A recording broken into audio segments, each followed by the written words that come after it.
কংগ্রেসের আয়োজন করা এই বিশাল জনসভার সম্মানিত সভাপতি মহোদয়, মঞ্চে উপস্থিত আলগাপুর কাঞ্চনপুর জেলা পরিষদ সদস্য জনাব আফতাবউদ্দিন লস্কর সাহেব, বন্দুকমারা নারায়ণপুর জেলা পরিষদ সদস্য আফজল ভাই, এখানে উপস্থিত হাইলাকান্দি জেলা কংগ্রেসের বিভিন্ন স্তরের কর্মকর্তাবৃন্দ, মঞ্চে উপবিষ্ট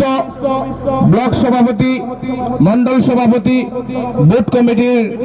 সম্মানিত সভাপতি, সাধারণ সম্পাদক প্রমুখ করে সম্মানিত হাইলাকান্দি আপামর জনসাধারণ, মঞ্চে বসা সাংবাদিক বন্ধুরা,